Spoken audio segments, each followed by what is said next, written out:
Hello again, and welcome to episode 2 of After Hours with Jimmy Thistle. Really quite excited about today's episode. Kate Taylor, who is also known as Walking the Straight Line on Instagram. That's her only social media that she's on. I'll post a lot of these at the end on the page link. She also does the Sober Effect podcast with her friend Steph.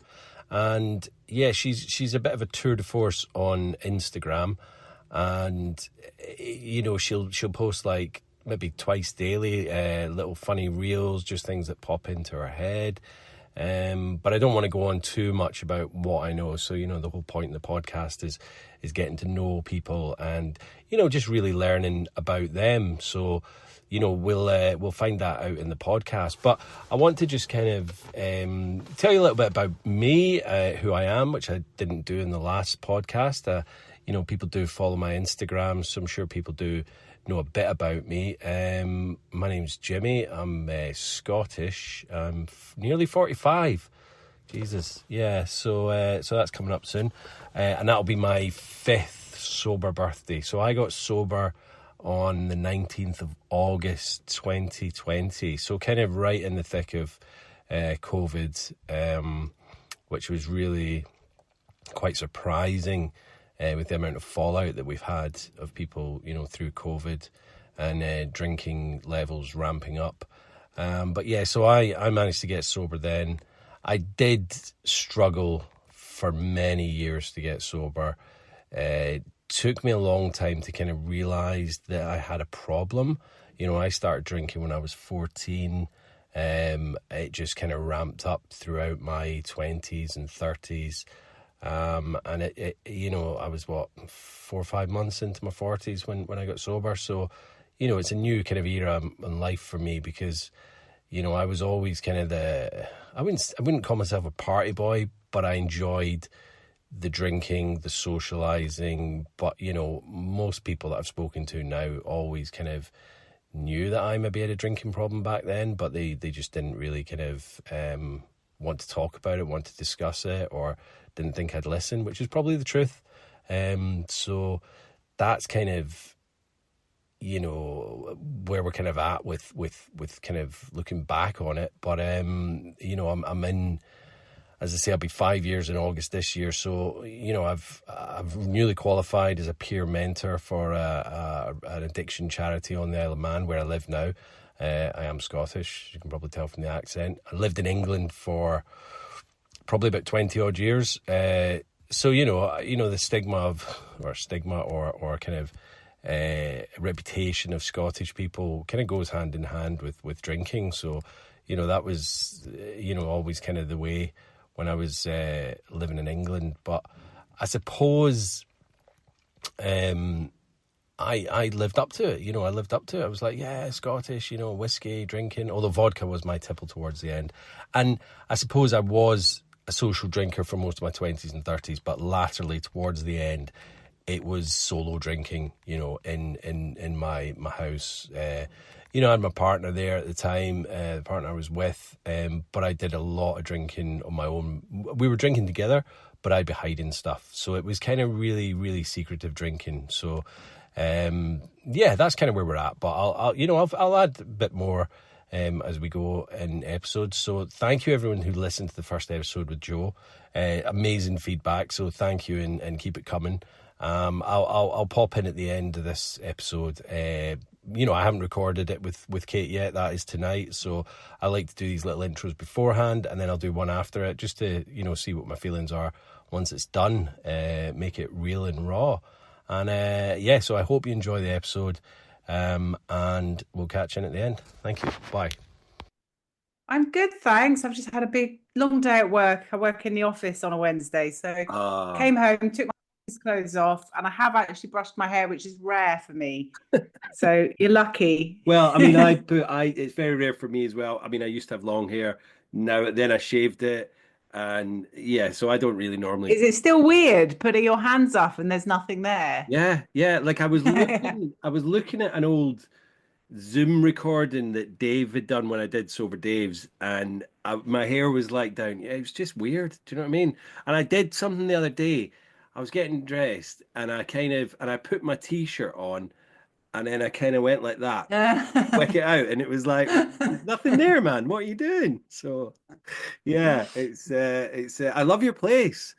Um, Oh, thanks. This is my study. I've been freelance for 15 years. So right. I painted it dark. It's actually dark blue, but it looks black. And I normally have a fire, candles, got loads of books. You can't quite see them, but there's 5 bookshelves and it's just my space. Yeah, yeah, of course. I mean, I have to admit, I've had you in my ear all day, so I've been listening to all, because I noticed on your link tree, you've got all of your interviews that you've done on the different Oh podcasts. God, do you know I haven't updated that for about a year. So I've But just thanks been for listening. reminding me. I've been listening. No, I mean, it's good. It's good to have them all there because I've just been listening to them all day. So, I Oh feel like God. I've been in the world of Kate today. So it's awesome. So, I hope I don't repeat myself, but it's well, I'm yeah. hoping Oh that.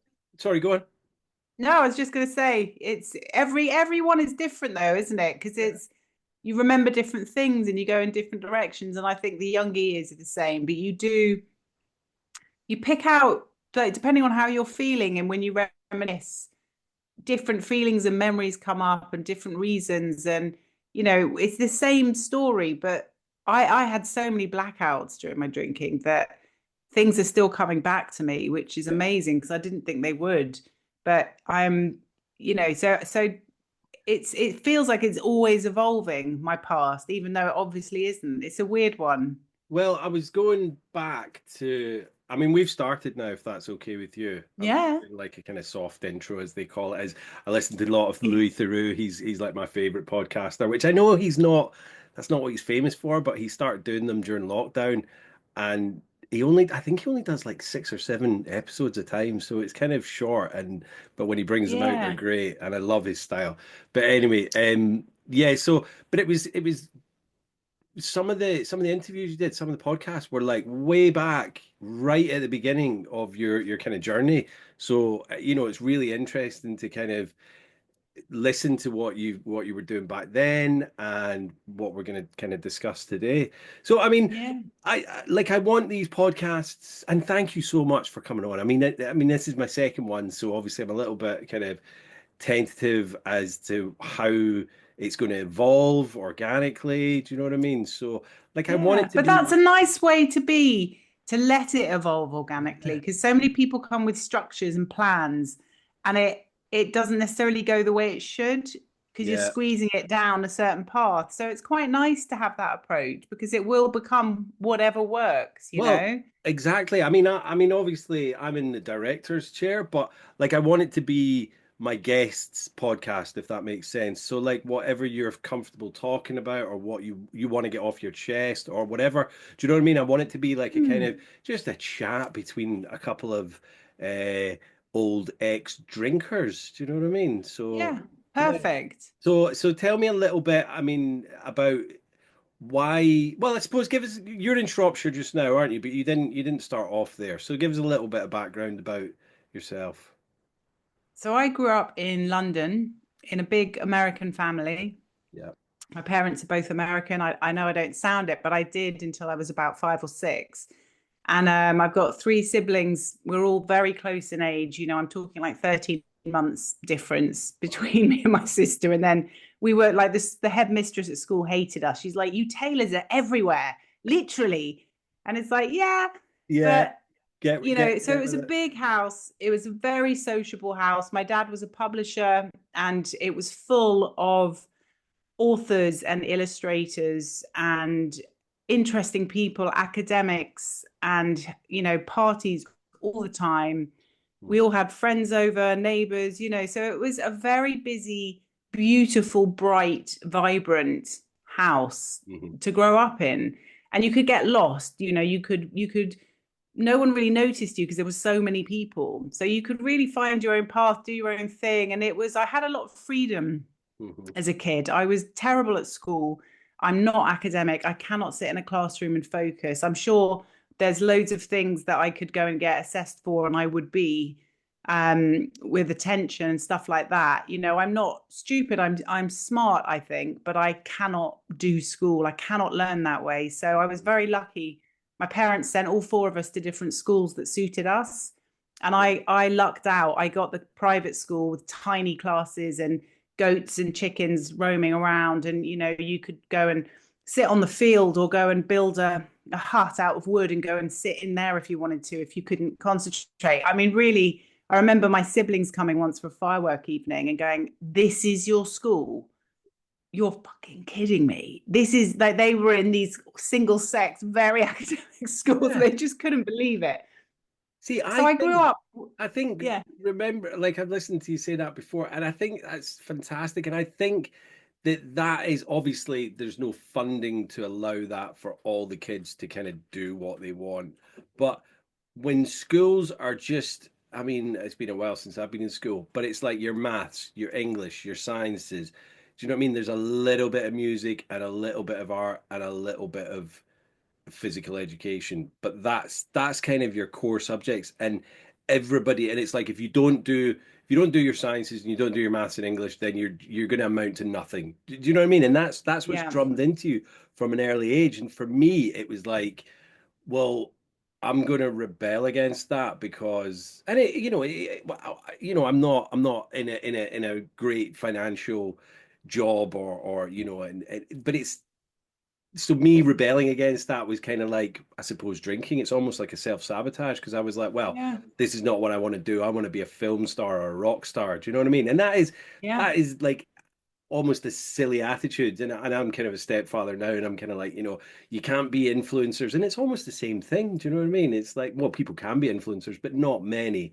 So you've got to think of Yeah. other things. But I don't understand why we don't gear our education suited towards what kids' strengths are, and that's, Oh, in an ideal world, it would be like that, and I'm married to a teacher, and that's exactly, he thinks everyone should be outside kids, everyone excels when they're outdoors. And, and I was very lucky, although bearing in mind back then, I'm in my 40s, and back then it was 3 grand a year to go to a private school. yeah. It wasn't 30 grand like it is now. It was much more attainable for people. And my other three siblings went to state schools. So, it's one of those things, life seemed a bit cheaper back then. Things were affordable if you chose to do them. And Mhm. it was, I was very lucky. And it's one of, like you saying that you rebelled. We're finding our identity, aren't we? We're kind of making decisions, pushing boundaries, seeing what pushback we get, how far we can go, how cheeky we can be, Yeah. and that's what growing up is. And I was given this incredible freedom and support. And it was just fun. I really loved school. I did really badly. I just managed to scrape through my GCSEs, bombed out on my two A levels, but I didn't want to go to university, and I couldn't wait to get working. I'm a really hard worker. I love working, and I still do now. And I was just ready to go, and they recognized that, and they didn't try to push a circle into a square box, because they realized I would rebel, and that it was pointless Mm. because I was strong-willed.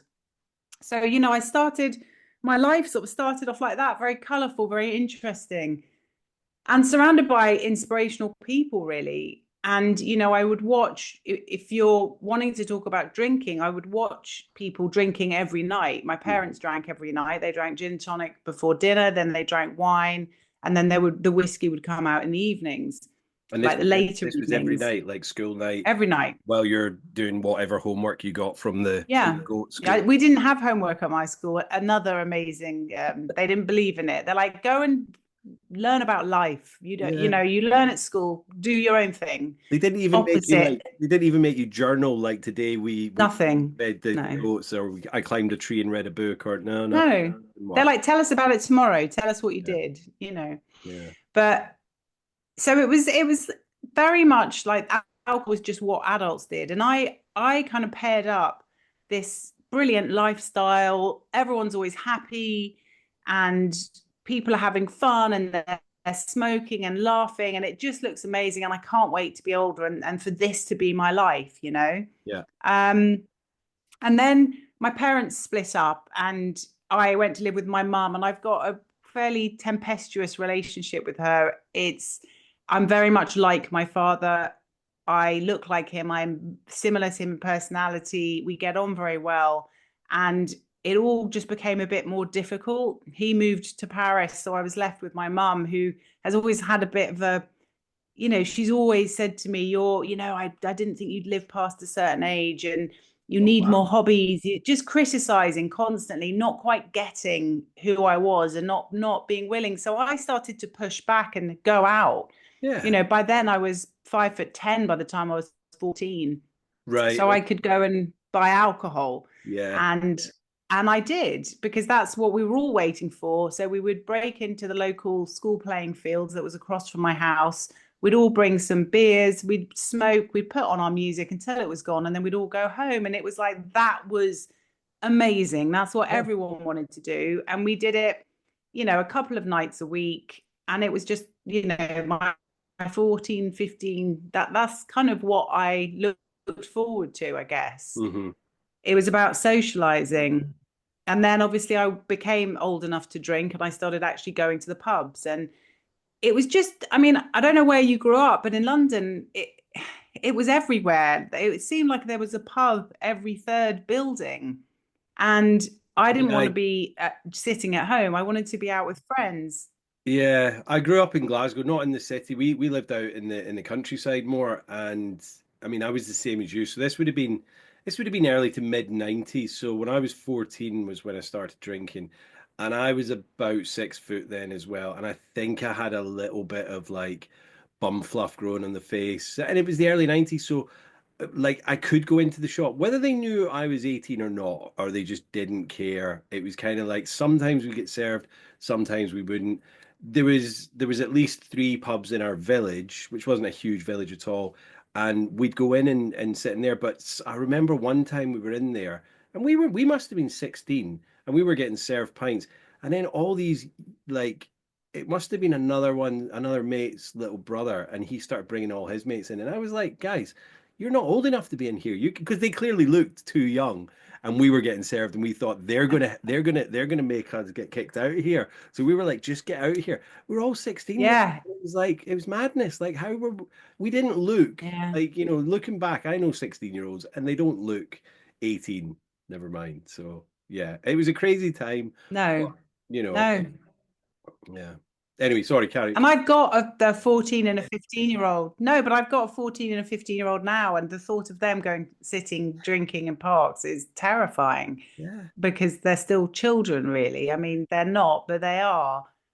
But it was just what happened. And there was this kind of buzz around women and alcohol. So when I was 18, 19, 20, and I worked in media, I was writing Disney comics on Old Street. Cool. Everyone went to the pub. We played music in the office. Everyone was cool. They were designers and writers. And we got invited to all these amazing parties with pop stars and free drinks and film screenings and toy fairs and stuff. And it was just automatically what everyone did at 5 o'clock. And they went to the pub at lunch as well. Some people who were quite hardcore would drink 2 pints at lunch every day. And it was just seemed to be, I was just kind of doing what was done. And I wanted to be out there. I wanted to be, I never lost that curiosity about, I want to experience things. I want to see what it feels like and what happens. I mean, I never ever got into drugs because it terrified me, because even back then, I would get blackouts. Yeah. And I knew that the relationship, even back then, I knew the relationship was dangerous. I could see how you could fall into the road or make a mistake or get hurt or get attacked if you're not careful walking home because you think you're invincible. And drugs were always really scary to me because for me, it was like, I mean, it's ironic because alcohol is a drug and I'm Yeah. kind of putting them in two different categories where No, but they're we, not, we we do, but hardcore That's drugs. yeah, yeah. Yeah. But and I just thought, no, because I'll die, because I can see what I'm like with booze. And so I managed to stay away from those, which was lucky. But I drank a lot. And I was proud of the fact that I could drink with my mates who were blokes and I could drink as much of them. And it was still, you know, in like the late 90s and what have you, it was still very much a woman who was going out with the men and staying out and drinking pints and drinking as much as them was like, yeah, it's really cool. And I had this kind of badge of honor that I carried around, which is not something I'm proud of looking back at, but it's absolutely true. You know, I felt really privileged to be someone Yeah. who was part of the lads, You you were know, accepted, and you would have someone been who they proud at would the call, time. Yeah, and my other friends would go, yeah. yeah. But it just meant I drank a lot, and I drank pretty much every night from, I'd say, from my A levels. It started, and I would just go to the pub every night. So if you think about it, you know, and I remember sitting at home studying for my A levels. So I would have been, what, 17, and I would be drinking wine while I studied, like I was some sort of adult, like an 80-year-old author or something. And it's like, gosh, you know, and luckily I didn't go to university because by the time I finished my A levels, I'd been living on my own pretty much because I'd moved to live in with my dad and he Hmm. traveled a lot. So I just had a house full of wine. I drank all the time. I had parties, you know, and by the end of my A levels, by the time I was like 18, I was like, I'm shattered. I need to get on with life. Hmm. So that's when I sort of started working, but working in the industry that I was in, it was very boozy. And I'm sure most of them are really. Yeah. And I just didn't stop, Jimmy. I just kept going. And I went through my 20s going out with people, breaking up with people, going on benders, doing crazy things like getting on planes to Amsterdam last minute, you know, and waking up in strange places, having no idea. I remember going to try and find a bus stop because, you know, they didn't have the advanced sat nav they do now where you can go tell me where I am. And I Hmm. remember just looking like for the bus stop and trying to work out where in London I was, where I'd spent the night on the floor in this living room. Couldn't remember how I got there. Obviously, there'd been a party, and just thinking, like, how do I get home? I mean, it's really dangerous, So but dangerous. I mean, it I happened just to me. shrugged it off, and I just thought, oh well, I survived it. It's all Yeah. yeah. But I mean, like going back to that, like Sorry, I did you want to say something? Yeah. yeah, sorry, I'd lived in London, I think about a month. I moved to London in 2010, and I'd lived there for about a month, and I went to this works do, I think it was a Christmas do, and my girlfriend that I was living with at the time, she was away overseas with work, so our friend Sam was living in our flat, and I said, yeah, I'm just going to this party for a bit, and then I'll be home. And I don't remember getting on the tube. Like, obviously, we'd gone out straight after work, got on it, no food, blah, blah, blah, eating's cheating and all that stuff. But obviously, I got the tube, and then I just remember being woken up by the conductor, like at the last stop on, I think it was like the Central line, so it was way out east somewhere, and I lived in Hackney, and I was like, I think I had like 3% left in my phone, didn't know where it was, everything was shut, like didn't know what bus to get. Phoned Sam, and I was like, I literally, she was like, "What station are you at?" So I told her, and eventually she got me a cab. But it was scary, you know. And I was in my 30s at this point. But like that's not even the peak of it. Like, but I just wonder Yeah. how I'm still here. Do you know what I mean? Because I did get myself, like you're saying, in some really dodgy Yeah. company. And you just think, but it didn't kill me. So then you keep going with it. You know, a lot of people would be scared to the You wits. keep, and then you think I'm more invincible. Yeah, Mm. that's it. It's like this unbreakable kind of trait that we think we've got, and it's like it's not going to last forever. But I'm glad that we both kind of got out of it with everything intact. So yeah, yeah. So when did Yeah. you? So you were in your And it just, 20s then, and so sorry, so you sorry, were I didn't hear that. It cut out a bit. so you were in your 20s about then, and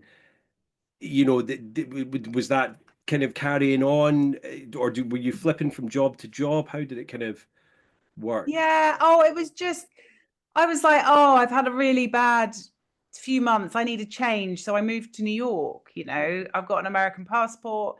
I went to live there. I found all the Irish bars and hung out with all the Irish people and the European people who could drink because none of the Americans could, you know. And I remember going on a date with one guy and I asked for a second glass of wine and he went, "Do you think you need that?" And I thought, this isn't going to work, you know.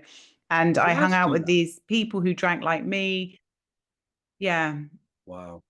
I Well, I know. think there's And a I for think me, there's it was kind of bit of like, a delay in this. with the chat. Yeah, it's weird. So when every time I speak, I don't Yeah, know. you keep Yeah, there's obviously a bit of a delay. Well, we'll work through it. It's fine. You keep chatting. okay. So yeah, so I lived in New York and it was fun, but I just did the same things that had been doing in London. Hmm. But it was very much like, yeah, but I'm living in New York and that's cool. And I worked in publishing and I worked in the film sector of this publishing company. So I made, films but it was all just repeating the same stuff with different surroundings. I was doing the same thing. And I turned 21 when I was in New York and I lived there for another year and then I went back and I have just sort of floated between jobs. I mean, I've had a successful career. I'm a writer and I've worked in publishing companies, in media companies, and I've worked for charities and all sorts. And I love my job and I never took a day off sick with a hangover and I was never late. So Wow. I really had high standards and I didn't let those slip.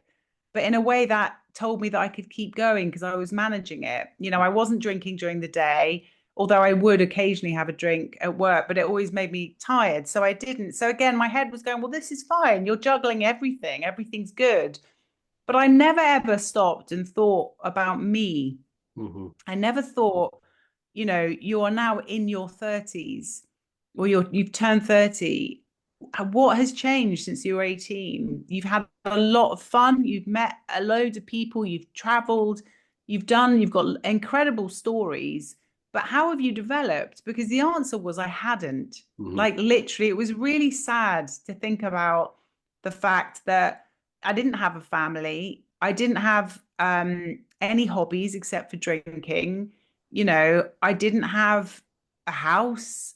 I was just moving around. I was still exactly the same with no ambitions really to speak of because I didn't really want too much. Like, I didn't want to move too high up in the chain of command at work because that would mean I really would have to stop going out and partying because I'd have to take it seriously and someone would catch on. I wouldn't be able to do it. So I never really pushed myself in my career. And it just sort of got boring. It started to get boring. And I started to think I really do have a problem Hmm. because I've drunk every day now for, you know, 15 years or 10 years or whatever it was. This isn't normal. Like most people I know will have a break. They won't drink during the week, or they can have a glass of wine and then stop. I can never have a glass of wine. I would get so angry if I had a glass of wine and then there was no more alcohol. I would have rather not had anything. Yeah. And I could not drink. It wasn't like I got the shakes if I didn't drink, but I always chose to drink because it was like, well, it's the end of the night. What's wrong with it? But I was getting Deserve it. Yeah. I was having arguments and memory complete blanks and I was starting to look rough, rougher than I should have. And I just started to feel like I was going round and round in circles. And I started to not, I think that was the point where I really started to think I don't like myself very much. I'm not worth anything. Like, what? There's nothing about me. I'm fun, Hmm. but that's it. I want to be more than that. And that's when I met my now husband. And, he drank a lot as well. So we did drink, but I got pregnant very quickly after meeting him, like months after our first date. And we moved to Italy. And then my son was born in Italy. And I didn't drink while I was pregnant. But I then soon after had another kid with him back in England. And then the mummy wine culture, like when I really should have gone, right, Kate, things are changing. You've now got children to look after. Let's really think about this. But mummy wine culture literally came along and tempted me in. And it was this whole new way of looking at drink. Yeah. And just after I'd had 9 months without it, not missed it, done it, it was fine. I was pulled back in and I really regret that. And that's why I've got such a problem with this mummy deserves wine. Yeah. Why do I deserve wine? I've got these beautiful babies. Why do I want something that's going to poison me, make me even more tired, make me not really as reliable?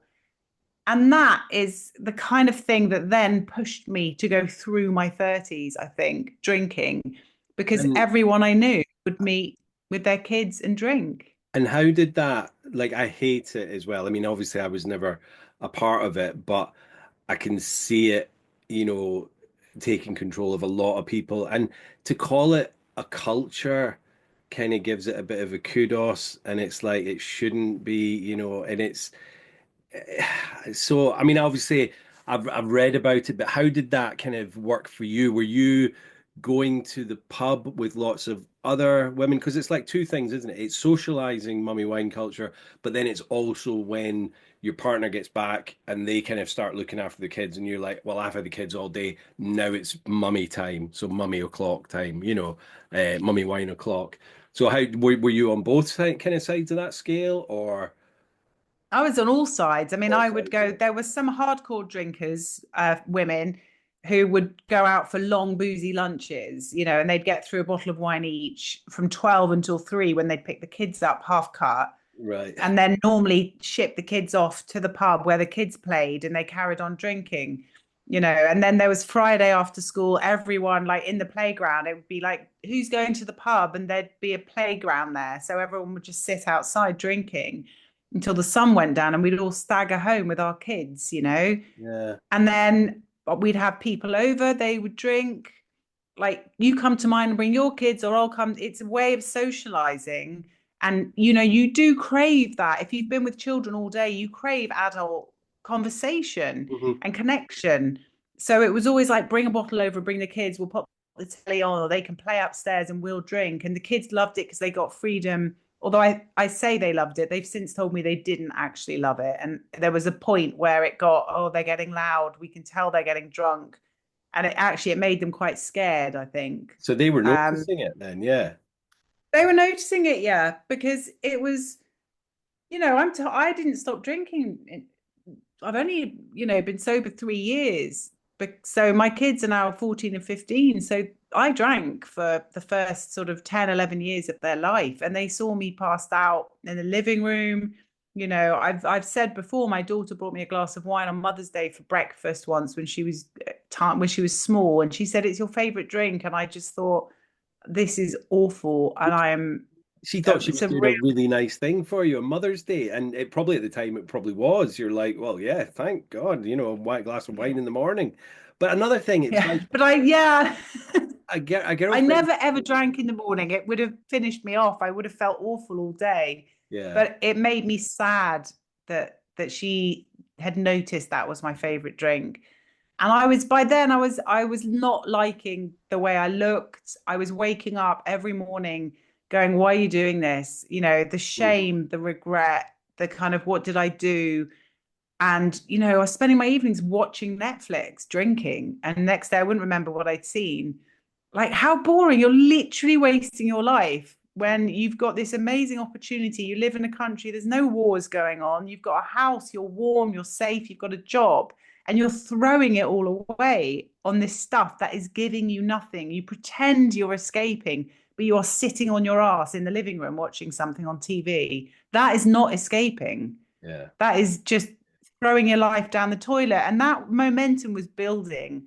And I knew that I was talking negatively to myself. I never was depressed, or, you know, I never had anxiety. I didn't drink because I needed confidence, but I was drinking because I liked the feeling of it. But I was realizing it was a really dangerous place. It was starting to get darker in my head, and I was starting to really not like myself, and like, why do you keep doing it every day? The morning you say you'll stop, and by 6 o'clock you're drinking or thinking about drinking. What is your problem?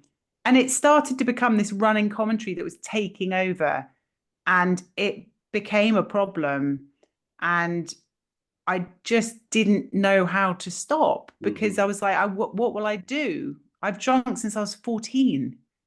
you know I don't understand, what would life be like without it. It's terrifying when something has become that much of a part of your life for so long, and it's part of my identity. Everyone knew me as someone who would go out for a drink anytime Hmm. and liked to drink and would have fun. So it was scary and it was daunting.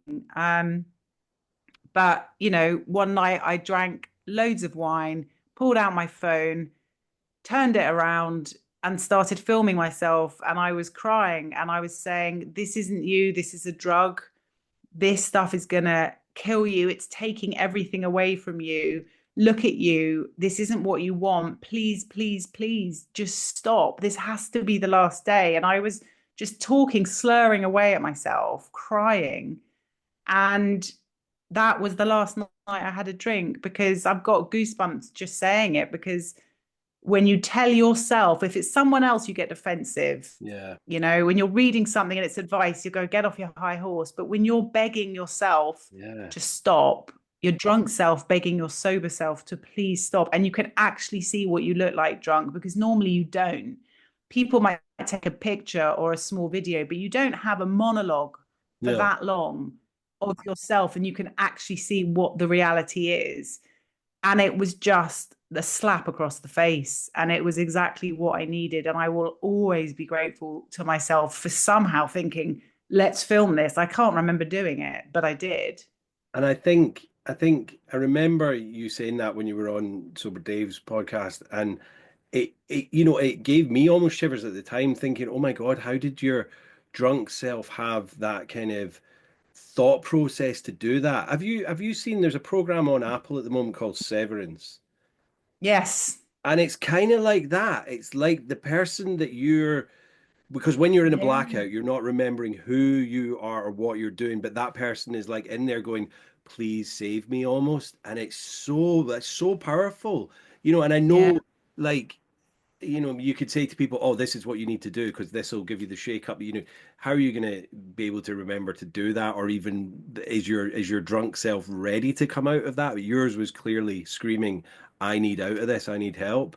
And it's unbelievable that, like, I've never heard of anyone else kind of doing that. I'm sure there are, but it's like what you say. I've seen a few videos and I remember vaguely, like I don't have the video now, but an ex of mine recorded me one of the last kind of nights before I kind of went on my journey of trying to get sober.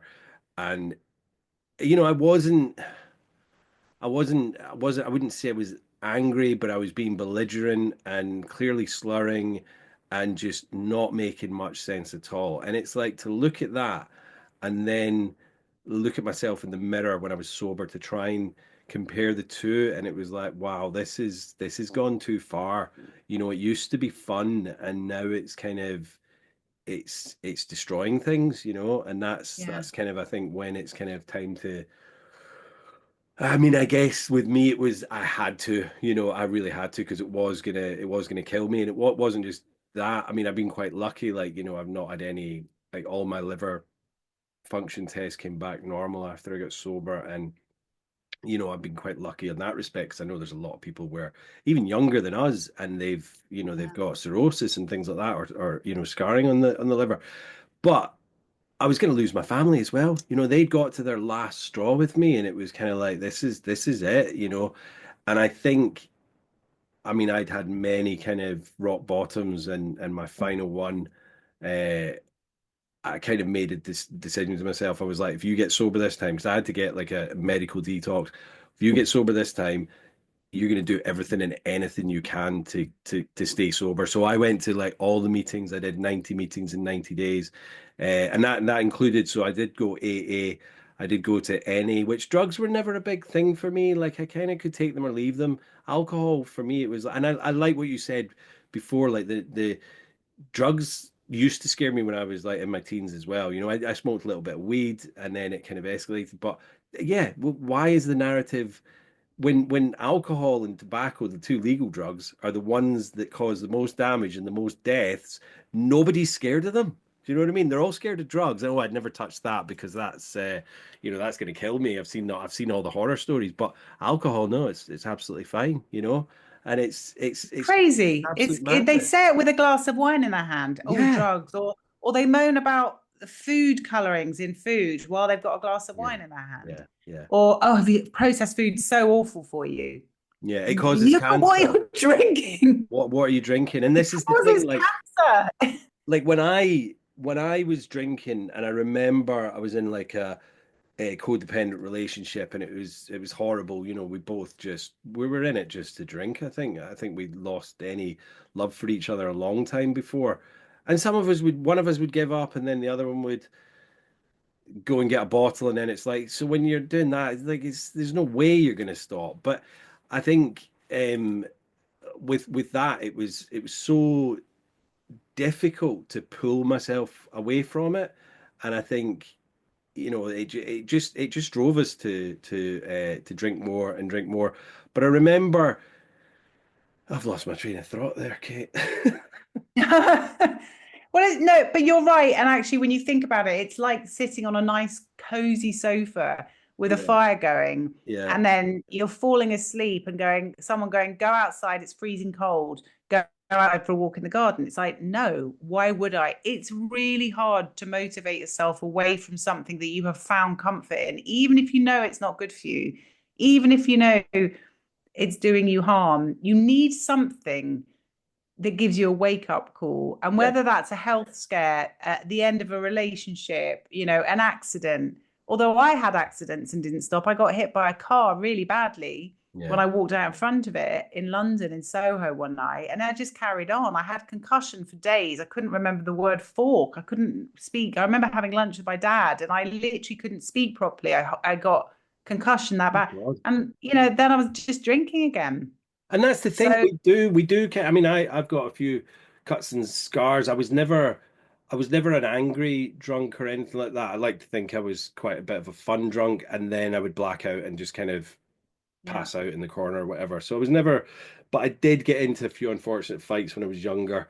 But it wasn't my fault. I don't remember them, but I don't think it What was if you don't remember them? How do you know it wasn't your fault? exactly. So I don't know because going by what I'm like as a person, I don't think. And then it wasn't like this happened every week. Do you know what I mean? It was like there were two isolated Yeah. incidents. One was definitely I was jumped and this guy just took a disliking to me. But so I was quite lucky in that respect. But yeah, it's waking up with different bruises. I mean, I remember one time I lived in Cambridge and we lived above the co-op, so we had these wrought iron stairs up the back to the terrace, and then our flat was there.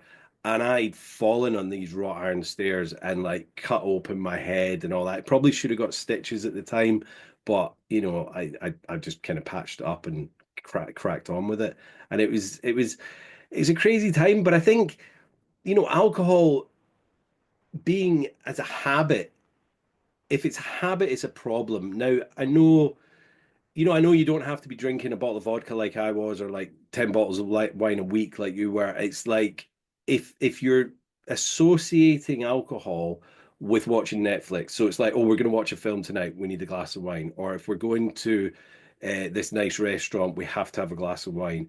It doesn't matter how much you're having. If you're associating that thing and you can't do that thing without it, and it's not like if you're going to pay them £100, of course they can not have the wine that night. But if they just go out and say, right, well, we're going out tonight, we're going to have wine. It's everywhere, isn't it? It's not. It's too much kind of. I don't think there's a single kind of activity or event that people do in this country, especially where alcohol's not involved. You go to the theatre, even you go to the cinema now. I think you can take a beer in, which is rubbish because you end up needing a wee halfway through it. But I Yeah. was I was hiking up Snowdon, and I used to kid myself that dark rum had the sugar in it and the alcohol, which if you were starting to get a burn from your hiking and all that, this would, it was almost like the St. Bernard with his brandy around his neck. But I'm walking up Snowdon with a like 75 cl bottle of dark rum, Captain Morgan's. And it's not just a little hip flask. I just thought, well, I'm going to No. take the whole lot. So Christ knows how I didn't fall off, mountains and all sorts of things. But it was just But it's sad because we can write the narrative around anything we want and we can convince ourselves. And it's so easy to write a narrative around yeah, alcohol. It's so easy to say, I deserve it at the end of the night. I'm just having a few glasses of wine at home. My friends are over. My friend just got engaged. Oh, there's a new baby. We have to celebrate. It's so easy. It's harder to say no, thank you. yeah, And that's weird, right? It's harder to refuse this drug than it is to accept it. People question you if you don't. And you go down the aisles at the supermarket, and there's alcohol at the end of various aisles. It's not just a section. They're trying to sell it everywhere. It's at the entrance, it's at the checkout, it's here, it's there. Yeah. And And it's it's and kind of it's at kids level height. That's the thing that annoys me. It's not up on the high shelves. So like we're already kind of well, the alcohol companies who regulate themselves, which I think is disgusting, are already focused their selling on the yeah. younger lot coming in. And they'll admit to that. They won't admit it And they're fully. recognizing the brands. It's Yeah. brand recognition. Subliminally, they're understanding, oh, Yeah. that's a vodka bottle. That's what that is. And it's horrible. It's horrible when you realize how many millions of people die a year of this stuff, that Yeah. it causes so many different types of cancer, that it causes arguments, relationship breakups, job losses. It stunts your emotional growth. It's so dangerous for your health. You just have to look at anyone who's stopped drinking for a year, and I have never seen anyone who doesn't look so much better. It eats you Yeah. from the inside out as well. It's I not just about the embarrassment and the shame and the things you do and the loudness and how boring you are and clumsy. And I used to say, oh, I bruise so easily. Well, guess what? I haven't had a bruise in 3 years. I, you know, yeah. it's And there's so much. It's just it ruins everything to some degree. But yeah. because it's everywhere, it's like this is confusing. Yeah. If it was dangerous, why would these people be selling it to us like this? And it's a good question. Mhm. And they should have to answer that. And they should have to do something about it because it is terrifying. It's absolutely terrifying. And I've never met a single person and I'm not even going to say yet because I don't think it'll ever happen, who's got sober and has regretted it. It's almost like I like to think that we've been unplugged from the Matrix, and that we've been Yeah, given yeah, kind of superpower because, like, and I love how me, yourself, like everyone else on Instagram and on the podcast are banging the drum because you almost want to just scream at them and say, come over to this side because it's healthier, it's more yeah, clear, and this is what life is supposed to be about. Like yeah. I'm becoming the person who I always should have been, but because I started drinking at 14, I got off on the wrong path. There was bits of me along the way. Of course, I'm my own Mm. person. And the thing is, I don't regret my past because I've come out of it unscathed, touch wood, and it's made me the person that I am. Do you know what I mean? So like Yeah. if someone said, would you just erase like if you could go back to your 14-year-old self and say, would you stop drinking, like never start drinking? Would you do it? And I'm like, no, I wouldn't. You know what I mean, would you? Would you want to erase all the alcohol from your life? I don't know. It's a good question because if I was being really honest, if I was actually given that option, I'd have to think about it because Yeah. I achieved not much. Obviously, the people I met and I had fun, but if I could be my age without having ever drunk, I would be in a completely different place going, thank goodness I never drunk because I wouldn't give this life up for anything. Yeah. And I'd be healthier. So it's a tricky one, but I am happy and I don't have regrets, which I'm so glad about. I've got my mind is very black and white, and I'm like, you can't change it. It's a waste of time. Hmm. Get on with it. You're alive and you're lucky because there's 3 or 4 times when I very, very nearly could have died. Um, and I didn't. And I'm like, you are where you are. There's no point, just get on with it and let's make the future as possible. And that's that energy that sober people have. They're so excited to realize that there is so much more, that the sacrifice wasn't a sacrifice at all. It was this new lease of life. And we get to look better and we've got more money, although I'm not sure where all that is. All these different things. Yeah. It's kind of like that's the reward. And then you start to realize life is amazing. Yeah. Everything is so much brighter and food tastes better. And my days are so much longer. I didn't even know mornings existed for 20 years because I was never awake for them. Yeah. It's all these things. And you start to think, I want more of this. I really want to make use of the time I've got because I've wasted so much. Now, that kind of fire in your belly is what really pushes humans to Hmm. achieve, to do things that are brave, to explore, to say no to things they don't want to, and try it to things they're scared of. And that's that kind of amazing glow that we have about us because we've been given this chance. We've rediscovered life And we're excited. We're like children Yeah. who have just turned a corner and seen something that we couldn't have imagined existed. And someone's gone, you can have it. And Yeah. it's like that every day. So we're just grateful, I think, as a group of people. And that is some sort of amazing vibe that is why we all talk about it so much, because we know what's possible and we want other people We just want to to share realize it. we just want to share it. And it's like, yeah, as I say, we all keep banging this drum to say, come over to this side, because I think when people say to, and nobody's really said it to me, but it is that old narrative like, oh, if you don't drink, you must be boring. But it's, Yeah. it's this flip reverse thing, because if you need alcohol to go out and have a good time, who's the boring one? You know what I mean? Exactly. Like if you can't go out Exactly. and hang out with your friends, your really good group of friends, if they are, if they're not, who knows? If you can't go out and hang out with them without having a drink, what does that say about your anxiety, your confidence? Yeah. Do you know what I mean? And but then they And also, it's not fun. If you've ever been sober around drunk people, I promise you, it's not as hilarious as you think. no. Is it? It's When loud, it's boring, and it's repetitive. And it gets that way really quickly. It gets that way after the fourth drink. yeah, yeah, Every time with every group of people, yeah. I never hear an amazing conversation. I never hear hilarious things. It just goes massively nosedives the conversation, and Well, you hear it's the same boring. conversation two or three times, and you're like, "Yeah, Yeah. I've heard that now." So I'm gonna, and that's the thing. We can drive. I mean, if you are a driver, Yeah. I can just jump in my truck and I'm off home, and that's the thing. It's great. I do go to, my fiance and me, we go to like events a lot, because there's a lot of kind of like Manx cultural things over here with like, it's Gaelic singing and dancing and things like that. And I go to house parties as well. I did spend a lot of time in my beginning early recovery being a bit of a hermit, and that was fine for me. I Yeah. needed to do it. I found this little cottage up in the hills, and it was just perfect for me. It was quite scary at the beginning, because I remember I was living with my parents and this came up, and I was like, I'm not going to get a flat in town. I didn't want one for this small amount of money, and it's got a garden and it's isolated.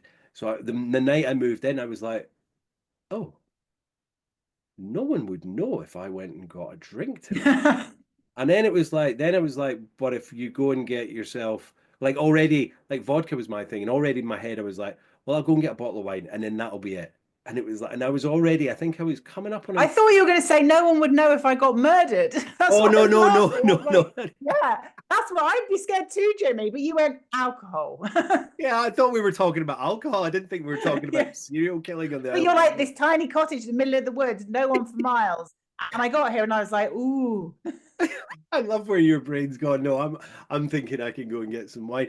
But yeah. the thing I thought, well, and I was doing that smart thing where it was like play the tape forward, and it was like, well, if you get one bottle of wine, you're going to have to get another one, and by that point, you can't drive down there because you've only just moved to Isle of Man. Do you want to get done for drink driving and blah blah blah? And this was all my kind of learning from my toolkit. And it was like, so it ended up like it wasn't going to happen, but I just let my brain Yeah. flow through it rather than and just sit with it, and it's been fine. It's And been I like think so. that's important, isn't it? It's important to people say, "Oh, I don't know why I'm thinking about alcohol. I'm this many months sober," and it's like, but these thoughts, they're like well-trodden paths, and we've Yeah, started along other ones. But of course they come. Don't get scared by them. Let them in, yeah, wash them around, analyze them a bit, understand them, and then let them leave. And yeah, face it, of course you're going to think about it. You see alcohol every day, whether it's in an advert, a film, someone else drinking it, but it's not in control of you. And as hmm, soon as you start being scared of those thoughts or scared of being somewhere, I mean, I did the same as you. I was a hermit, and I'm still much more of a hermit than I was. oh But at yeah, the beginning, it was about getting through each day. And that's it. I wanted to day count up to 100, and it was like, that's all I'm doing. And that was fine. And I couldn't care less if anyone had a problem, but I just wanted to be left alone. hmm, Um, but as it goes on, I find these thoughts interesting now, because it's like, why am I thinking that? What's happened that's made me think that? It's because I went and saw that person the last time I saw them. We got really drunk, or this is the place where I used to drink, or there's always a reason. And once you understand the monster, it's not scary anymore. It's that kind of um, mentality Well, it's the that same really for me, helps you isn't it? get That through. kind of retraining your brain Yeah. and kind of letting the thoughts come in, but like replacing them with new ones. You know, if you box them up or bottle them up and then store them down, they're going to come out at some point. So you need to kind of deal with them Yeah. sooner rather than later. And I think so. I did do NA for a long time, and it's Narcotics Anonymous, but as they say in it, drugs, alcohol's a drug. So they accepted me because I found the AA over here. It was a bit more well. It wasn't really my vibe, if that makes sense. I don't want to go into it too much, but No, I've never done AA. I knew it wasn't for me. yeah, I don't use the word alcoholic of myself. I don't like it. no. So I knew it wasn't, but there's so many options now, which is the good thing about it. You can find something that works for you, Well, and that's it's it. important. Yeah, I mean, as I say, but I did that for the first year, I think, and I needed that militant of going to the meetings because I wasn't really working at that point, and I was like, I needed that Yeah, structure, and it worked for me. And then eventually, COVID kind of happened again, and we couldn't get into a meeting. And they'd always been banging into you, like, if you don't go to meetings, you're gonna relapse. This is gonna happen. And I was kind of like, oh yeah, yeah. And eventually, we didn't get a meeting because it was COVID, and I was like. I don't want to be reliant on like what happens sometime if it happens again and I can't get a meeting. Am I going to instantly relapse? So I was like, no. yeah, Like I've done the first year of my journey through the fellowship, and now it's time to move on to phase two. Like living my yeah, life rather than being because almost. I mean, and I know it worked for a lot of people, and it worked for me at the beginning, and I've every faith in it. But I think there's a time when you need to kind of maybe start recovering on your own rather than yeah, according to the 12 steps and things like that. But yeah, but it's and the thing is with recovery, it's everyone, it's individual. It's individual, that's it. It works differently for every single person. Like yeah. you just stopped. I mean, I had to get two medical detoxes. So I got one in a rehab facility but I wasn't getting sober for me that time. And people were like, "Oh yeah, you need to get sober for yourself. If you're doing it for anyone else, you're gonna fail." And I was like, "Oh yeah, I'm doing it for myself." I wasn't, and then I failed and relapsed. So the second time I got a medical detox with Librium, and it worked. Because I was in heavy withdrawal at that point. I needed to. I was waking up in the morning and drinking vodka, so it wasn't. But this is the thing: if we So can get what is a medical detox? Can you explain it quickly? Oh, so the science behind it is, I don't know the science behind it. So Basically, what do they do to you? they Like, give what you is it? What does it pills. involve? So they give you pills. So they give you Librium, and I don't know what milligram it was. Let's say 20 milligram for each tabs. And I got five of them on the first day. I think, do they do it twice a day? It's like either in the morning and then in the afternoon, but they give you a dose over the day, and then they give you like thiamine, which is I think thiamine is a vitamin type thing, or is it? I'm not sure what the thiamine is. So they give you like a number of different pills, but it's the Librium that's the main medical detox, and it basically stops the withdrawal symptoms. So it stops you like having seizures, potential heart attack, because your body is just lacking this alcohol that it needs. And so for a Okay. lot of people, like yourself included, it's really dangerous to just stop drinking alcohol like cold turkey because people do have seizures. I've had a seizure in the past. It wasn't because I stopped alcohol, but it might have been because I'd had. We really don't know. It was alcohol related, but we don't know why I got it because I wasn't planning on stopping at that time or anything. I wasn't. Maybe I was having a big gap between drinks or something. I don't know, but it's so it stops the withdrawals and Okay. if you just cold turkey, you can have all these things. So then they tell you Yeah. like to like try and drink down, and that like if you're left to your own devices, it's so hard to do that. I've tried it a number of times. Like I was on vodka, and then I reduced it to wine, and then I reduced it to beer, and I was drinking a lot of beer, but then I just went straight back onto vodka. Yeah. I mean, there was no one really to kind of gauge it, and it's really difficult to drink down. But they do that is the old kind of draconian way that the doctors used to do it before Well, liquor. it's safe. It sounds like it's safe. You're being Yeah, monitored and they're actually making sure your body doesn't literally shut down because yeah, it's like, this is completely different to what I'm used to. And I think that's really important that people who are that reliant on it. I mean, I just stopped, but I was drinking a bottle of wine most nights, some nights too, like the weekends. But I could have a day off and I wouldn't get the shakes or anything. So I felt like it was okay. I wasn't drinking during the day. So I thought, I don't think I need help with this. I'm going to see how it goes. If I had started feeling funny, I would have. yeah, But luckily I was all right. But I got awful like night sweats for about 4 days. I was like, I'm sleeping so badly. I'm sweating. This is horrible. So there was some withdrawal, definitely. And it was such a horrible way to reward me for stopping because I was like, I'm going to just get a great night's sleep and I want all this amazing stuff to happen now, now, now, now, now. And of yeah, course it yeah, does. But then it started to get better. And it was like having a newborn baby every month. You notice something different has improved or changed. yeah. And it becomes quite interesting and you start to gradually feel better. But it's a slow process, sobriety. Like you cannot rush it. You've got to see it. And also you don't want to rush it because we're so desperate to get everything quickly these days. Hmm. But you need to stop. You need to have that hermit time for me anyway, and you as well. We Yeah, needed that. yeah, And that's time to just stop. Don't put any pressure on yourself. Just say, I'm not going to drink today. And that's enough. yeah, And then you can start to work it out. Because I tell you what, being an adult and having to say, I don't have any hobbies, I really don't do anything in the evening except drink. I don't really want to do this. It's quite freeing in a way, but you have to really think about it and you have to rediscover what you're interested in. And that stuff takes time and you don't want to make another mistake because you're like, this is quite precious. And the people I let into my life or have in my life is really important to me. I hmm, don't want bad vibes. I don't need that because most of us used to just drink with whoever was there. And some really dodgy characters have been in my life, yeah, dangerous, really shady. But it didn't matter because they were someone I could drink with. yeah, But now I'm very much, if I feel right about you, then great. If not, there'll be other people who will. There's yeah. plenty of people for everyone. We can't be friends with everyone, but I am a very private person in a way, and I want people I completely trust around me. And I've loved getting to know new people and putting up boundaries because it's just made me feel much safer Yeah. and more secure and just happier. And being in And charge. yeah, Being in charge of it, as you say, like the same with me, I would be friends with any old barfly in the pub, and if they were like, "Oh, we're going on to some party," I would go. Do you know what I mean? I just didn't really even kind of think about it, and it's no, who cares?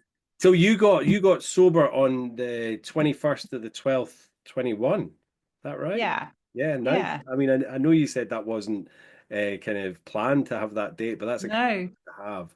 So how was that first Christmas for you? it was actually all right because I was angry. I was angry with alcohol. So I Right. wasn't there going, I want it. I was for the first time, like I'd tried to give up the year before and I'd done a couple of months and I'd failed because I kept thinking, I'm not allowed it. I'm not allowed it. I want it. I'm not allowed it. That's my treat. This is my punishment. But actually, this time I thought, I don't want it. This stuff has taken over for too long. I need to see what I'm capable of without this stuff. I want to know what Kate means. Like, who is she? What are her interests? This stuff is dragging me off in a different direction. It gives me nothing.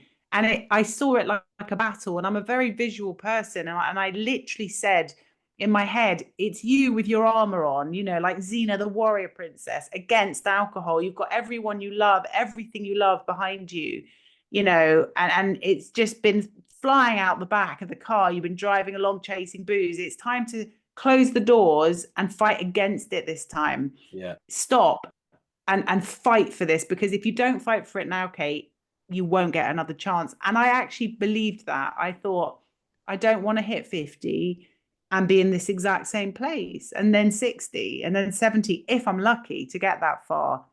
So because I saw it that way, I almost felt a sense of achievement when I didn't drink. over Christmas. But of course, that faded after a few weeks. And then reality set in, and I was kind of like, I don't know what to do. But it was okay because I did just focus on that day. And I didn't say, I'm never drinking again. And I didn't say anything. I just said, I'm not going to drink today and I'm going to make it really my priority. And I did that. And eventually it just became habit to make that day my priority. And then I'd racked up 100 days, then 6 months. And then I started to feel like a kind of creature coming out of hibernation, looking around. What do I want to do? And it's been a really wonderful few years. It really has. I mean, it's been incredible. Yeah. I mean, I absolutely love it. And, I just love being able to have these platforms to try and it's probably a very controversial attitude. Like I didn't always have this attitude, and I think that was just because I was scared to say it. But I was like, oh yeah, I don't mind if people carry on and they've not got a problem, then they can drink alcohol. No, I'm like furiously angry with alcohol companies, with alcohol still being available, with its kind of new kind of targeting of younger people and younger people glamorizing being on TV. I'm furious with it, and I know it's a very unpopular opinion, not from our side of the view, but I think we need to do more. I'm not saying that alcohol, because it's never going to be made illegal. Let's be honest. Like if it was discovered now, it would be illegal, but they're never going to do that because the revenue and the tax they get from it is so much. That's why they allow the alcohol companies to just regulate themselves, like big pharma, like big alcohol. And I hate it, but I think if we can try and not so much educate people, but just show people like Awareness. yeah. It's like come in, the water is sweet. Do you know what I mean? Like alcohol, like Yeah. not doing you any favors at all. Sober life is where it's all about. So I think, being able to do these types of things. And like I think it was I've listened to so many of your podcasts today, I can't remember which one it was, but Of course, you must be so bored of hearing me. You no, probably knew all not of at this all. already. And Not you're at like, all. I cannot wait to start talking about cake. No, but I've got you in the flesh now, so it's even better. But it's you were talking about how like Instagram on our side, because Instagram you can type in anything you want and there's some really shady shit on there.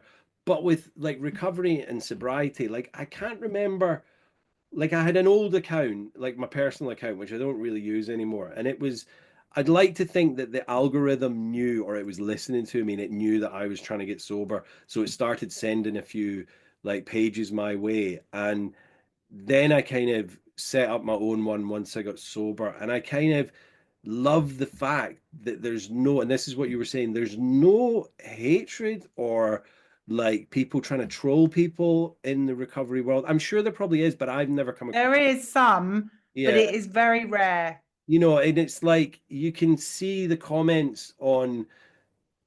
Sometimes there's silly memes on like, oh, it's great to go and have a drink, and or drinking Bailey's out of a shoe or whatever. And it's like, and then maybe not that bad because that's quite funny, but there's these stupid like adverts. What was it? There was one the other week. Oh, it was Ricky Gervais, and he had a picture of himself, like all glamorous, black and white, and he's sat on this big easy chair, and he's got a glass of Glenfiddich or something like that, and the bottle's there, and he's going, "Dry January? Yes, I drink mine without water." And it just infuriated me. So I went in because, it's self-sabotage. I'm glutton for punishment. Went to have a look at the comments, and I saw loads of people that were clearly in recovery or worried about drinking effects on people, and they were commenting saying this is irresponsible and blah blah blah, which I thought was just fantastic. And you see It's that across the board. yeah. It's not just It's people going, haha, this is great. They're actually saying, no, this is rubbish. You shouldn't be putting this stuff on here. Yeah. And that's a narrative we need to try and force upon people, because again, I just keep saying it, but I just don't understand why alcohol companies are allowed to regulate themselves. There's no warnings on the bottles. It's just drink responsibly. I think Well, you need to Australia start a and campaign, Jenny. I'll Mhm. support you. Off to Parliament we go. Off to Parliament we go. Absolutely. Let's be Get the ball warriors. rolling.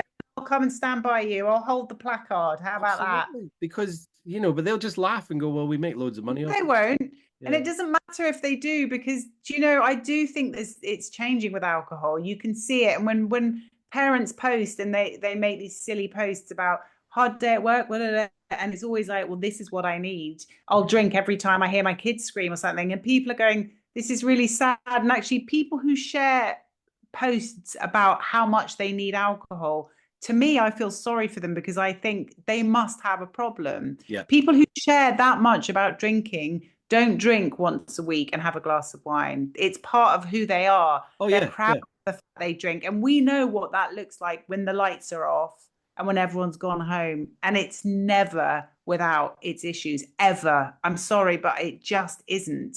Mm-hmm. So the more we talk about it and we say before, after, it's the proof is there. Yeah. So we just keep talking and people listen. And there are so many people who are desperate to change, but they don't know sober Instagrams out there.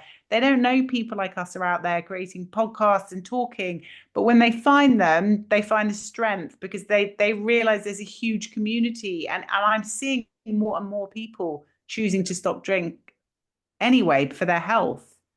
Well, that's it. And I think, I used to kind of keep my Recovery Jimmy page separate from my Facebook. I only use Facebook really I only set it up again because people were doing a messenger for Zoom during COVID. So then I set it up and it was because I completely deleted my old account.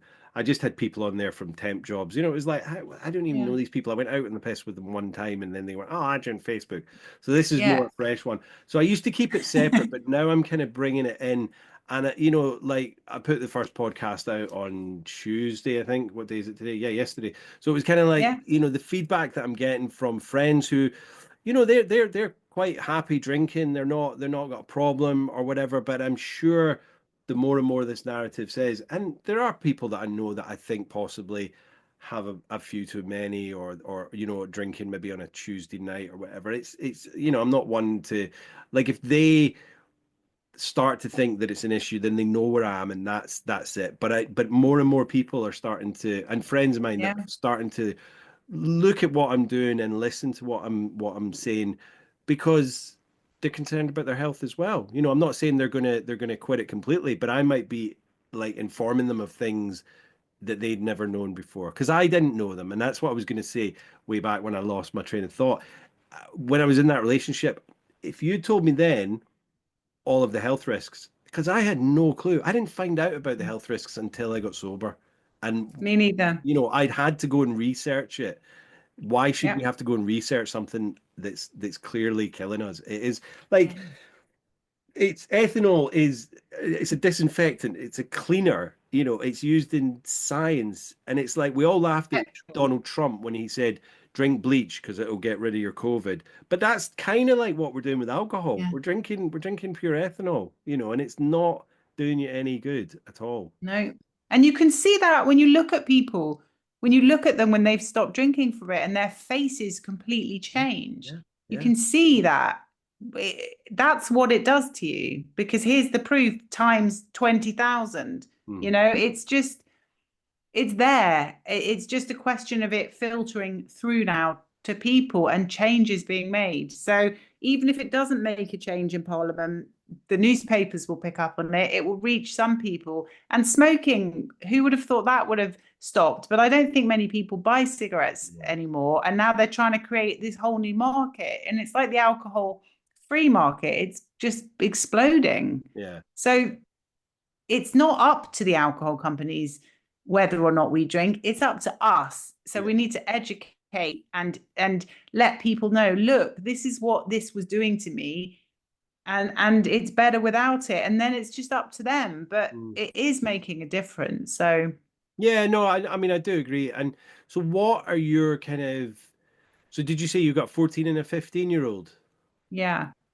So what is your kind of attitude with them towards drinking? Or are they kind of making up their own mind because they've seen your kind of past? I mean, I'm very much that I believe that everyone has the right to have their own opinion about everything. Of course. I'm not interested in advising people on what they should do. I'm perfectly happy to tell people my opinion if they want it, Mhm. but I don't even have to bite my tongue. I let me be me, and I will let you be you. And that's just how I've always been. I've never been someone who tries to influence other people to do things that I wanted to do, but I also won't let other people influence me. And I think people should live that way. So I don't mind if I'll go out for dinner with people and they'll drink. It doesn't bother me. That's my decision. That's Yeah. how I feel. And it doesn't bother me. If it did, I would have to say something or not do it, but it doesn't. And my kids are the same. They'll make their own mind up. What I know is they've got no interest in alcohol. They love the fact I don't drink. We talk about it. They like, you're never going to drink again, are you? It's so much nicer now you don't drink. They've seen what alcohol does. They're much more interested in fitness. My son goes to the gym. You know, when I was 15, I didn't know anyone who even had gone into a gym. They're much more interested in exercise now. And they've seen their parents drunk and they know it's not cool. Yeah. Why would they want to do that to themselves? So I'm hoping drugs scare me more, this spiking and all this horrible stuff that's going around that kills you on the spot. Yeah. You know, and I've warned them about that. But I have a feeling alcohol won't be a problem for either of them and for many, many other kids of their generation because they have a very different attitude towards it from what I've seen. Well, it's my Jen, my fiance, she's got 3 kids, so I'm, I suppose a stepfather to them, and I don't want to, like you say, I want them to kind of make up their own minds, and at the end of the day, I'm not, really their parents, so it's kind of down to Jen and their father, but I want to kind of try to influence them. And they're starting to, like, a few parties we've been to, and they're like, oh, right, way back at the beginning when we started going out, they're like, oh, you don't drink. And they never asked me why at that point, and they've not actually asked me why, but I think they've kind of worked it out. So they're like 14 and 12. The younger one, who's 8's not really she doesn't really know what alcohol is, I suppose, apart from a silly drink that makes people do silly things, which is exactly what it is. But the other two are kind of, they're starting to kind of get to that age where they're getting curious about it. But I Yeah. think seeing the fact that I go to these parties and don't drink and then can drive, and to be honest, their mum doesn't drink much at all. I mean, she's not doing dry January, but she hasn't had a drink since New Year's Eve just because she hasn't had a drink. She's Yeah. one of those ones, quite annoyingly so, that can Yeah. just take it or leave it. And for her, it's not about drinking to have confidence or drinking to get sloshed. It's more just I'm out, I'm gonna have a few drinks and then I'll leave it. I think I've seen her, I Yeah. wouldn't even say I've seen her drunk. I've seen her a bit tiddly. And I've gone and picked her up and coming home and she's like, I'm sorry I'm drunk. And I'm like, you're really not. You're really Yeah. not drunk at all. I'm very sweet, darling, but no. Yeah. But I think, and I'd But had a conversation with a friend and I was like, if, and I think I knew this before I even met Jen, I'd kind of made I kind of pact with myself, like if I met someone that was really into drinking, like at first I wouldn't drink well, I wouldn't go out if they were drinking and leave them to it. But then I was like, if they were going out and having really big mad nights, like even if it was like once a month or every 2 months, it's binge drinking, it's not for me, and I wouldn't be able to kind of be with someone if that was the case. So I'm so happy that, I met Jen and then she was like, yeah, I don't really drink. And I was like, oh, wow, you really don't actually, do you? yeah. It worked out perfectly. Yeah. And it's not even about being on your high horse and going, I won't go out then with drinks because it's like, no, it's gross. It Yeah. smells bad. You act like an idiot. It's off-putting. Yeah. I don't fancy you. It's not because I've got this list and I don't care what you're like. It really is off-putting, Yeah. you And it's know? not And even it's like, triggering if for you want the me, but truth, as you say, it you is. smell, you act like an ass. Yeah. Like, why would I want to, be in bed and then hear the door going at like 2 o'clock and then hearing like keys and then, like fumbling and then banging about and then like, oh, I know. I'm awake now. I don't want that in my life, and it's not like yeah, as you say, it's not because I'm being on my high horse and I'm being all snobby about it. And it's not a trigger anymore because I'm kind of so far done from it. They say in, AA and NA and all that, like one day at a time. And for a long time, I was like, well, never say never, but, for today, I won't drink. And that's a great mantra, it is. But I have literally no interest in ever drinking again. No, And I know I won't, me neither. unless I someone don't was want to it. pin me down and pour it down my gullet, there's really no reason for me to ever Mm. pick it up and do that. So, yeah, yeah. Well, You keep freezing. I don't know if I'm freezing your. there was a few little glitches, but the sound seems to be okay. But I think it's gone. Maybe it's. See, the thing is, I am on the Isle of Man, and I am out in the country, and I don't have a wired connection. I'm using like a 4G router dongle thing, which Right. actually the Okay. connection's okay, uh, but it's obviously not brilliant. So maybe the next time I do is Well, you keep cutting out the sound and the image, so I miss parts of what you're saying. But ah. anyway, I think we've gotten quite a lot anyway, haven't we? We We've gone have, and through we've gone up to an good hour, so old chat. I don't want to take up too much more of your time. So we can call it a night there, Kate. Thank you so much for being a guest today. It's been, as I say, I think we've known each other for about 2 years on the Insta, but Yeah. it's lovely to finally meet up. And yeah, when I come over to England to start banging the drum down 10 Downing Street, I'll give you a shout. Yeah, my brother's actually building a house in Scotland in one tiny island where it's got like 23 residents or something. And I can't remember where it is, but I keep meaning to go visit him. And I will find out how far you are and we could go for a coffee. Because I love the people I've met on Instagram, who I've met in real life. Have become such good friends. And you just feel automatically connected to people Yeah. because we've all gone through our own version of hell of some sort, and we're all so grateful. It just makes a very interesting, kind of curious, kind person, I think, most of the time. It's a combination that I found I really love in people because they're interesting, they've got a lot of stories, Mhm. and yet they are safe and reliable, and like your stepchildren, they will be so grateful when they're older that you didn't come along and you were someone who drank and got angry and loud. And you know thank God. I mean, what a gift that is in its own, the relationship you'll have with those three. It's like every aspect of your life gets better. I know you just said goodbye and I'm still No, no, talking, but it's anyway, I fine. just You crack on. I mean, I know a lot of podcasts like to keep it to an hour, but I'm like, you know what? It doesn't matter. It's like, because sometimes I get to the end of a podcast, doesn't matter what it is, and I'm like, oh, is that it? I want to hear more. Do you know what I mean? Yeah, but Well, I no, think I've been at work for 8 hours and I've got two kids. I need to go see them because it's already getting late. yes, so I But don't want no, to keep you it's too much longer. So, thank you so much, Kate. This will hopefully be going out on Monday. Monday, I think, is going to be my day for releasing so cool. early. I think it's a good time for people that are probably sober curious, or if they've had a heavy weekend, or if they're right early days. Monday's a good time to be kind of listening to some recovery stuff. So yeah, so thank you very Nice. much, and I'll put all your Thank you so details much. on the show notes. No, thank you. So much appreciated. So I hope you like it when you listen back. Do you listen back to them once you've recorded them? When you've Yes, I do. And I did listen to your episode one and I loved it. There Cool. was a lot of clinking of china, but I was like, that's so atmospheric. It was almost like the Archers. Yeah.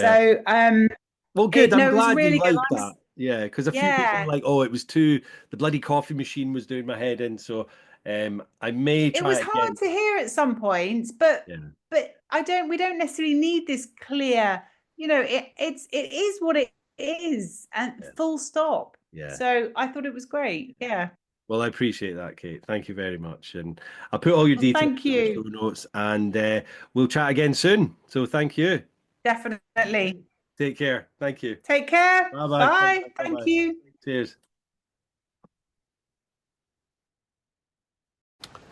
Hi guys. I don't know if you can hear, but it's absolutely chucking it down here today.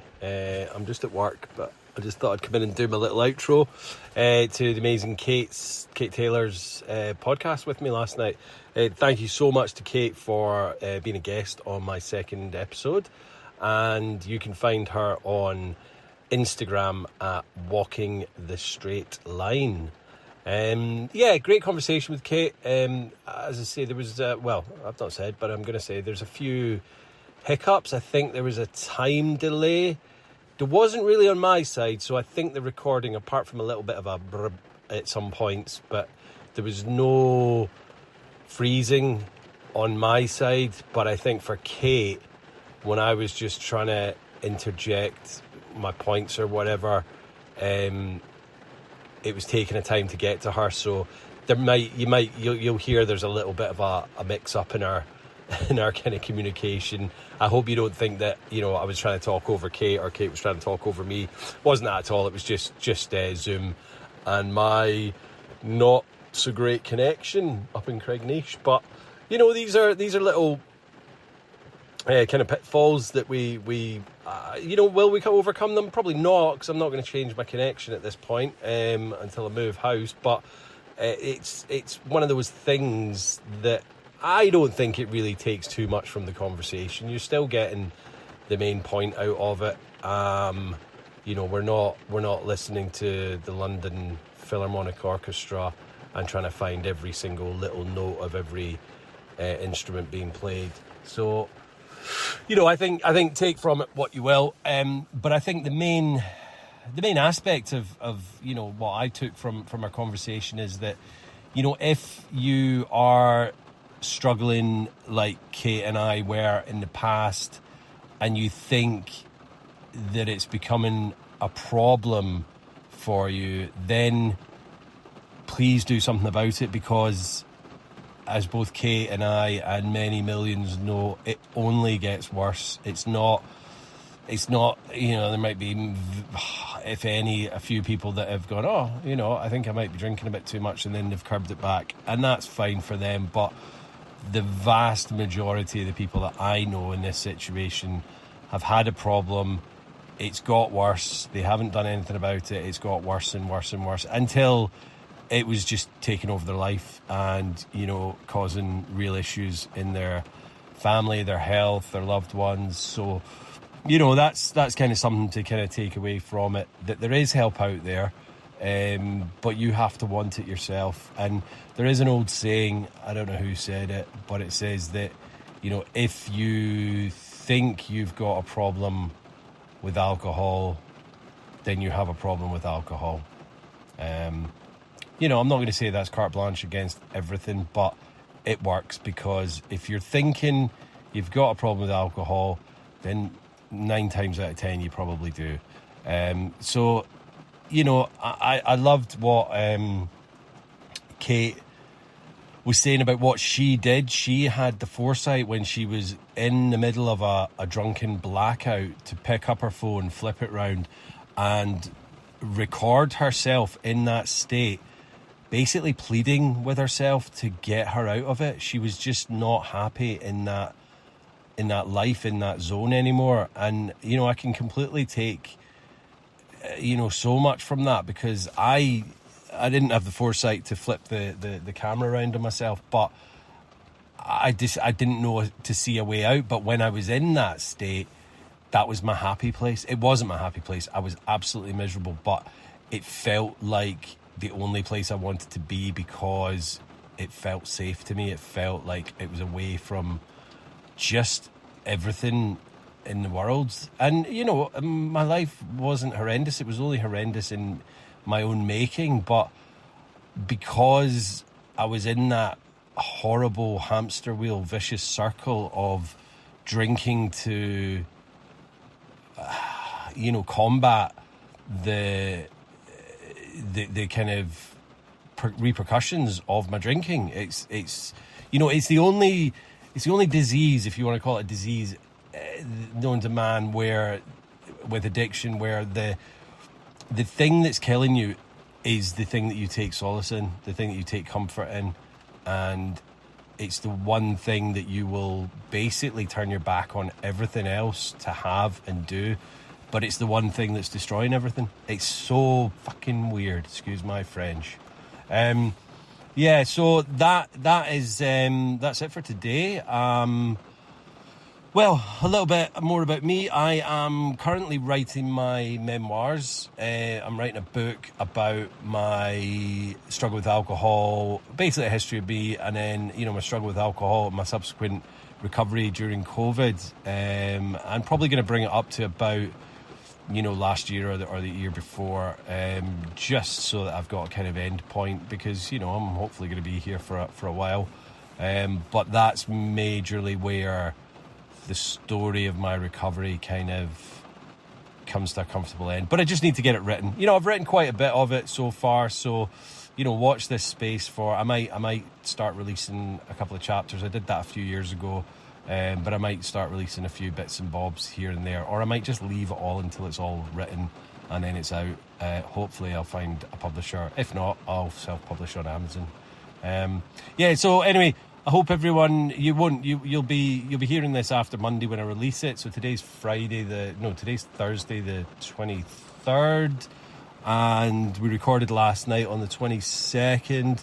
Tomorrow, if you're in the UK or Northern Ireland or Ireland, Scotland and Isle of Man, there's a big storm bearing down on us tomorrow called Storm Aowen. So I hope everyone stayed safe and everyone's okay. Subscribe. I don't know if you can like a podcast. I'm just so used to saying that on my YouTube channel. Subscribe. If you're really enjoying it, put a 5-star review, because it helps me kind of move up the ranks of podcasts so more people can get to listen to this. Write a review, share it about, subscribe, and I don't think it's a subscribe, because I'm not charging anyone, it's just a follow. Do all the above. Stay safe, stay strong, and stay supportive, and stay sober. Thanks, guys. Bye bye.